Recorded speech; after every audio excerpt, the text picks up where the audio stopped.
Hi dear all. Today I'm sharing a video on perinatal asphyxia. Perinatal asphyxia can occur because of the ischemia or hypoxia. तो अगर oxygen नहीं है या फिर blood supply poor है, दोनों ही सिचुएशन में एस्फिक्सिया होगा. Now this perinatal asphyxia term means कि ये जो एस्फिक्सिया हो रहा है, it can occur before the birth of the baby, during the birth और after the birth. It depends कि इंसल्ट कब हो रहा है. और कोई पर्टिकुलर डेफिनेशन नहीं है for perinatal asphyxia, but there are certain criteria which we can see. Like there is a criteria defined by the American Academy of Pediatrics that is called essential criteria for perinatal asphyxia, and it has 4 components.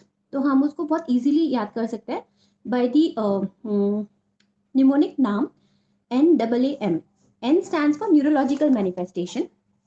Neurological manifestation जब भी बच्चे में asphyxia हो रहा है, मतलब oxygen supply जा रहा है, ब्लड सप्लाई जा रहा है, तो अगर वो ब्रेन को अफेक्ट करता है with poor oxygen, poor blood supply, तो there can be the manifestation in the form of seizures, coma, hypotonia और hypoxic ischaemic encephalopathy. Another thing we get is, क्योंकि लेक ऑफ सप्लाई है of oxygen, lack of establishment of respiration and all that. तो next criteria जो हमारा है that is Apgar score a. तो Apgar score if it is 0 to 3 at more than 5 minutes, that is another criteria. Another thing is, क्योंकि बच्चे को oxygen supply और blood perfusion poor है, there will be accumulation of lactic acid and also there will be hypercarbia. तो बच्चे को मिलेगा acidosis, तो एसिडीमिया मिलेगा, pH will be less than 7.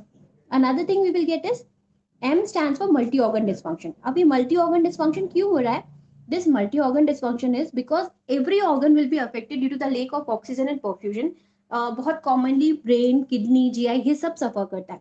So basically आप criteria for perinatal asphyxia, that is American Academy of Pediatrics का defined criteria is N neurological manifestation के लिए, A acidemia, another A stands for Apgar score and M stands for multi organ dysfunction. Now if we talk of NNF and WHO, तो NNF जो है national neonatology forum of India, और WHO उन्होंने भी criteria define किया हुआ है for perinatal asphyxia.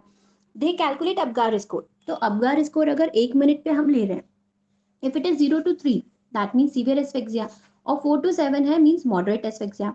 But community setting के लिए एनएनएफ ने डिफाइन किया है, that is national neonatology forum of India. तो they have defined the absence of cry, क्योंकि अबगार इसको नहीं कैलकुलेट कर सकते कम्युनिटी सेटिंग के बेसिस पे. तो absence of cry at 1 minute is asphyxia and absence of cry at 5 minutes is severe asphyxia. Now अगर हम पेरिनेटल एस्फिक्सिया की बात करें, तो जो हमको न्यूरोलॉजिकल पैटर्न मिलते हैं that are entirely different in a term child और प्री टर्म चाइल्ड. तो अगर प्रीटर्म है तो डिफरेंट मैनिफेस्टेशन के साथ होगा, और टर्म है तो डिफरेंट मैनिफेस्टेशन के साथ होगा. अगर हम प्रीटर्म की बात करें, तो प्रीटर्म में periventricular leukomalacia is very common. This periventricular leukomalacia results from the hypoxic ischaemic insult जो भी हो रही है to the periventricular white matter, क्योंकि that is a watershed area and that easily results into the coagulative necrosis and damage to the periventricular area. तो जो भी coagulative necrosis होके जो liquefy होता है white matter near the periventricular area, that is called periventricular leukomalacia. और जब भी periventricular leukomalacia preterms में मिलता है, तो they manifest in the form of the spastic diplegia in the future life. तो spastic diplegia में lower limbs का involvement will be more as compared to the upper limb. Then again periventricular hemorrhage is also very common in the preterm babies. Then if we talk of the selective neuronal necrosis, ये rare है preterms में, इतना commonly हमको नहीं मिलता, और ये usually restricted होता है थैलेमस और ब्रेन स्टेम में. Then another thing we get is focal और मल्टीफोकल इस्चेमिक नेक्रोसिस. तो बेसिकली हम अगर प्रीटर्म्स की बात करें, तो सबसे प्रोन एरिया जो हम उनमें डिस्कस करें that is periventricular area. Now अगर वो पेरीवेंट्रिकुलर एरिया में कोगुलेटिव नेक्रोसिस हो रहा है, इन्फेक्शन हो रहा है, तो वी गेट पेरीवेंट्रिकुलर ल्यूकोमलेशिया. अगर हीमरेज हो रहा है तो will get periventricular haemorrhage. Another thing we can get is selective subcortical neuronal necrosis, and another thing is focal multifocal ischemic necrosis. Now अगर हम टर्म की बात करें, तो जो टर्म बेबीज होते हैं, टर्म बेबीज में पैरासेजाइटल एरिया होता है वाटरशेड एरिया फॉर मेनी एट्रीज, और वो बहुत ज्यादा वल्नरेबल होता है इश्चीमिया के लिए. जब पैरासेजाइटल एरिया इन्वॉल्व होता है, तो पैरासेजाइटल एरिया में अपर लिम्ब की वीकनेस ज्यादा होती है as compare to lower limb, but with time they will develop the spastic quadriplegia. तो अगर हम टर्म बच्चों की बात करें, तो जैसे प्रीटर्म्स में हमको पेरीवेंट्रिकुलर एरिया प्रोन मिल रहा था, टर्म बच्चों में हमको पैरासेजाइटल एरिया बहुत प्रोन मिल रहा है. Another thing we get is status marmoratus, मतलब मार्बल पैटर्न जो हमको मिलता है due to the neuronal necrosis. और दिस स्टेटस मार्मोरेटस जो इन्वॉल्व करता है वो डीप स्ट्रक्चर्स को इन्वॉल्व करता है। Deep structures means basal ganglia और थैलेमस। और जब ये डीप स्ट्रक्चर्स बेसल गैंग्लिया और थैलेमस इन्वॉल्व होंगे तो there will be extrapyramidal manifestation in the form of choreoathetosis, quadriparesis and all that. Another thing we get is selective neuronal necrosis. Now ये term बच्चों में selective neuronal necrosis भी common होता है, जो कि cerebral cortex, cerebellum, spinal cord, basal ganglia सबको involve करता है। Then another thing we get is focal and multifocal ischemic necrosis. तो these are the manifestation in preterms and terms. तो term में हमको क्या parasagittal area है, जो watershed area है, जो prone है for ischemia. Then we get status marmoratus and another thing we get is selective cortical neuronal necrosis and focal multifocal ischemic necrosis. तो अगर preterm की हम बात करें तो spastic diplegia is common in preterm, और term की हम बात करें तो quadriplegic cerebral palsy is common in the term babies. If we talk of clinical manifestation, तो बहुत ही वेरिएबल मैनिफेस्टेशन होते हैं पेरिनेटल एस्फेक्सिया के लिए। There is one Levene's classification for this, and Levene's classification 4 criteria use करता है, that is CTSS.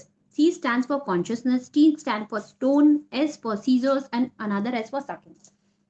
Now हम CTSS के बेसिस पे अगर हम क्लासिफाई करें तो we classify in the mild, moderate and severe. तो अगर कॉन्शियसनेस में अगर हम देखें, अब बच्चा इरिटेबल है, और मॉडरेट मीन्स बच्चा लेथार्जिक, और अगर कोमाटोज है तो it will fall into the severe variety.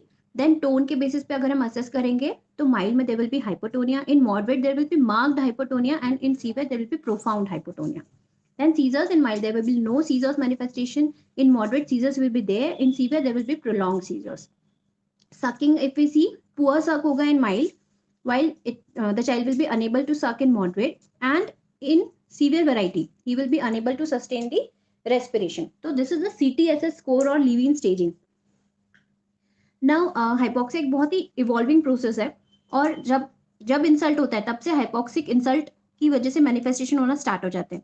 Now हमको अगर बच्चे को स्टेबलाइज करना है तो इट डिपेंड्स कि हम कब इंटरवीन कर रहे हैं। जितनी जल्दी से जल्दी हम इंसल्ट को आइडेंटिफाई करके इंटरवीन करते हैं, रिसस्किटेट करते हैं चाइल्ड को, उतना अच्छा प्रोग्नोसिस होता है। जितना प्रोलॉन्ग्ड हाइपोक्सिया होगा उतना बैड प्रोग्नोसिस होगा। लाइक अगर हम स्टेज 1 की बात करें, मीन्स माइल्ड टाइप जो होता है जिसमें स्टेज 1 है, जिसमें बच्चे को सीजर्स नहीं आए हैं, तो स्टेज 1 में prognosis is good. While if you talk of stage 2, 20% में हमको एडवर्स न्यूरोलॉजिकल आउटकम मिलेंगे। Now we talk of stage 3, तो half will die and the half which are surviving will be with the poor neuro developmental outcomes. Now suppose you get a baby with a perinatal asphyxia. You need to resuscitate the baby. There was no cry. So you did positive pressure ventilation. You provided chest compression or have given adrenaline. Apgar score was low. Now after making the child stabilize, you shift the baby to the NICU. Now NICU में you need to provide the environment which will lead to the lesser harm to the baby. Means हमको ऐसा environment provide करना है जिससे कम से कम injury हो, या कम से कम इंजरी प्रोलॉन्ग हो। तो for that post resuscitation management we need to do the certain things. पहली चीज जो हमको करनी है that is temperature maintenance. Temperature maintenance में हमको हाइपोथर्मिया अवॉइड करना है, that will lead to the more damage. And also अगर हमको थेरापेटिक हाइपोथर्मिया प्रोवाइड करनी है तो we need to give the environment of moderate hypothermia, that is need to maintain the temperature around 33 to 34 degree centigrade.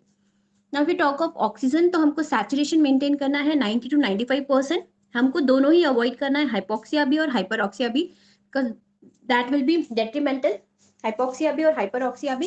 And PCO2 we need to maintain between 40 to 50. You need to avoid both hypocarbia and हाइपरकार्बिया.